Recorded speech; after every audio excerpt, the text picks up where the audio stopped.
बार कौन धर्मराव युधिष्ठिर के यहां एक व्यक्ति दान लेने के लिए आया। तो धर्मराव युधिष्ठिर ने कहा सुनो, आज नहीं उसको कल भेजना, कल उसको दान करेंगे, वस्तु प्रदान करेंगे। वहां भीमसेन खड़े थे। भीमसेन ने बैंड वालों को बुलाया और बजवाते हुए नाचते गाते आने लगे। कहां? हस्तिनापुर की ओर, धर्मराव युधिष्ठिर के पास।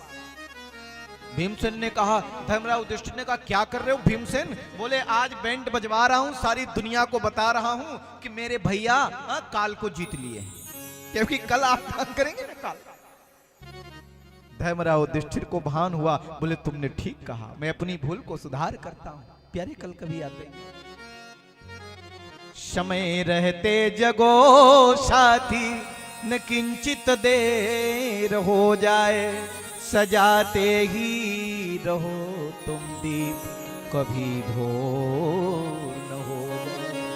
आज का वक्त कल मिलने वाला नहीं है, ये निकल गया। इस जिंदगी का जो समय है, क्षण है, वक्त है, उसे साध के चलो, लेके चलो।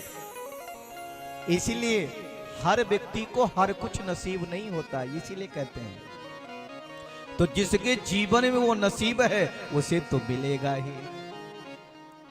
वैसे भी इस दुनिया में हम किस लिए आते हैं?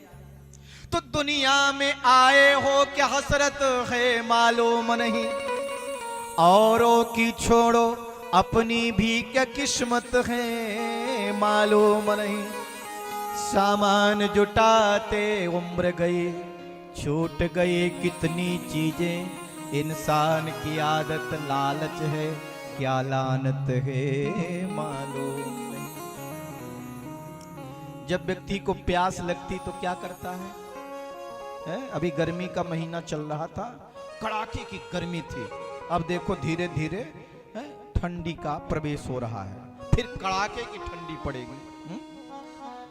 तो देखो प्यास लगती तो किसकी याद आती है? गर्मी में। अब आजकल तो लोग फ्रिज में ठंडा ठंडा कुल कुल पानी रखते, पीते रहते हैं।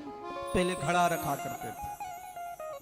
प्यास लगती है, प्यास लगती है तो पनघट की याद आती है।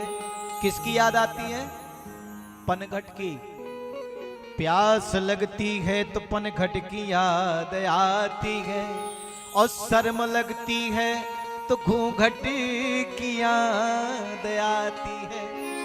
क्या कहानी है इस जिंदगी की, उम्र ढलती है तो मरघट की याद आती है। प्यास लगती है तो पनघट की याद आती है, और शर्म लगती है तो घूंघट की याद आती है। क्या कहानी है इस जिंदगी की, और जब उम्र ढलती है तो मरघट की याद आती है। जब बुढ़ापा आता तब अब हमें भी मरना पड़ेगा, लोग हमें भी जला देंगे। क्यों? बुढ़ापा आया तब ध्यान आया, वक्त जाता है, वक्त आता है। जो बेवक्त को भी पकड़ के रखता वही बेवक्त काम आता है। आएगा चला जाएगा। देखो नारद जी ने कहा कोई सज्जन व्यक्ति भागवत महापुराण की कथा सुन ले और उसका कल्याण हो जाए, इसमें और कौन सी बड़ी बात है? जरा बताइए और क्या क्या होता है इससे?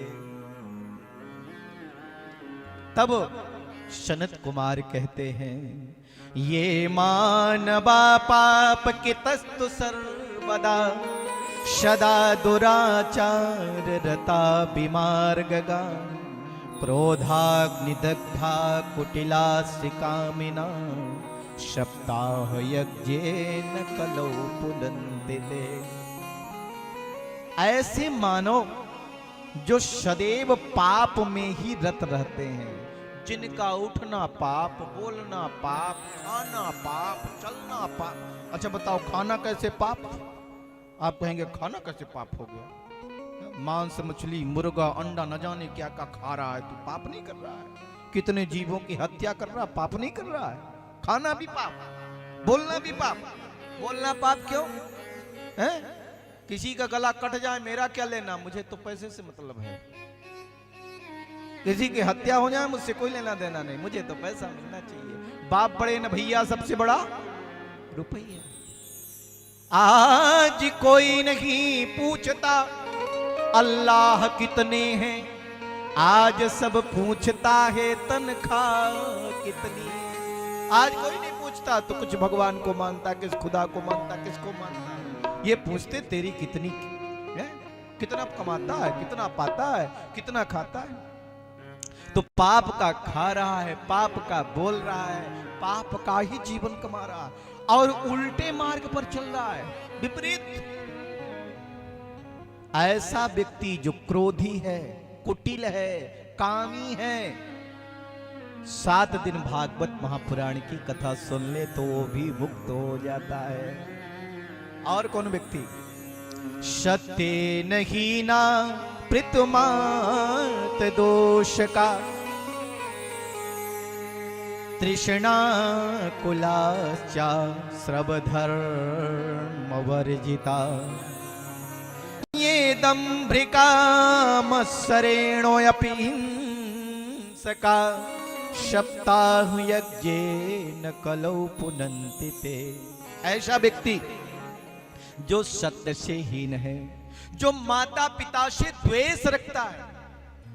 जरा बताओ, जिस मां ने आपको जन्म दिया, जिस पिता ने आपके लिए सब कुछ कुर्बान कर दिया, आज उन्हीं माता पिता से भी हम द्वेष रखते हैं। जो दंभी है, मत्सर है, हिंसक है, जो हत्या करता है, जो 5 प्रकार का पाप करता है, क्रूर है, पिशाच है, निर्दयी है, ब्रह्मपृष्ठा है, बेविचारी है, ऐसा व्यक्ति भी 7 दिन की कथा सुन ले तो कमाल हो जाता है। सुनिए, जीते जी तो कमाल होता ही है, मरने के बाद भी अगर उसके नाम से कथा सुना दी तो उसकी भी मुक्ति हो जाती है। अच्छा, तो देवर्षि नारद जी ने कहा मरने के बाद कैसे मुक्ति होती? बोले अभी सुनाता हूं आपको एक कथा। और देखो, बड़ी सुंदर कथा है। यद्यपि समय बहुत हो रहा है, देर से भी आप लोग आए हैं, तो देखो थोड़ी जल्दी में 5-10 मिनट में ये कथा पूरी करके आरती कराएंगे। कल से फिर हम लोग 2 बजे से ही शुरू कर लेंगे तो 6 बजे समाप्त हो जाए करेगी। अब मैं समझ रहा हूँ आप लोगों की पीड़ा, इसलिए जल्दी कथा करेंगे। बोले वृंदावन बिहारी लाल की। क्या करे व्यक्ति, खाना पीना भी बनाना है, तमाम सब काम है, बस 5 मिनट। ये कथा सुनने से हमारे पितरों की तृप्ति हो जाती है। देखो,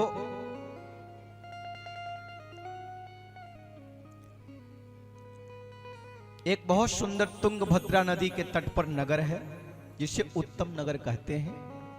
वहां एक ब्राह्मण निवास करते हैं जिनका नाम है आत्मदेव। कथा आप सबने सुनी होगी, इसलिए मैं संक्षिप्त में कह रहा हूं।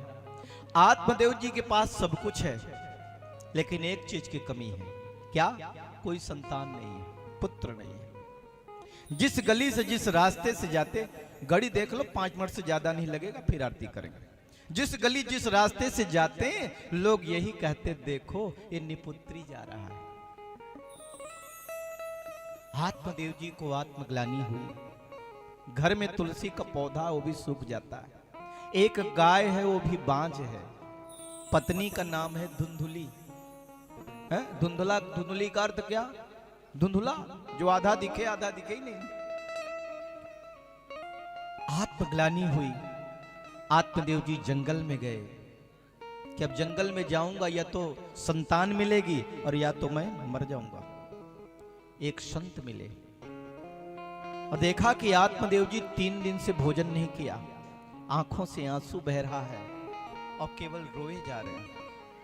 उस रास्ते से सन्यासी जा रहे थे और उस सन्यासी ने आत्मदेव जी को देख करके बोले, कथम रोदसि विप्रम त्वं काते चिंता बलीयसी वदत्वं सत्वरं मह्यं शवस्य दुःखस्य कारणम्।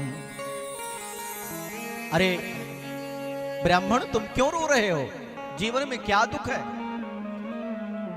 बोले मैं क्या बताऊं, मैं इतना बड़ा पापी हूं, एक दुख हो तो आपसे मैं बताऊं। हमारे जीवन में तो दुखों का अंबार लगा है, सब कुछ है लेकिन संतान नहीं है। थोड़ी देर में सन्यासी ने ध्यान किया और कहा चिंता मत करो, आप संतान की आशा छोड़ दो। बोले क्यों? बोले संतान जीवन में आती है ना तो संताप देती है, इसलिए संतान की आशा छोड़ो, है भगवान की आशा करो। बोले संताप कैसे? अब बोले पुत्र, एक संत कहते थे पुत्र आजीवन कारावास है और पुत्री 18 वर्ष की कारावास है। बोले वो कैसे? बोले वो ऐसे कि पुत्र हो गया तो फिर उसके पढ़ाई की चिंता, फिर उसकी शादी की चिंता, फिर उसके नौकरी की चिंता।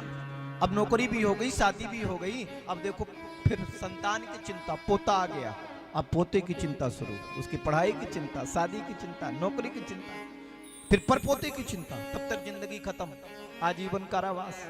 अब पुत्री तो 18 वर्ष के बाद तो चल गई ससुराल, है बोले मुक्त हो गए। तो क्या हुआ? बोले संताप, संतान संताप है। बोले तुम क्या जानो संतान क्या होती? बोले क्या? बोले जैसे घर में छोटे छोटे नन्हे नन्हे बाल गोपाल होते हैं, तो खुशियां होती, किलकारियां होती हैं,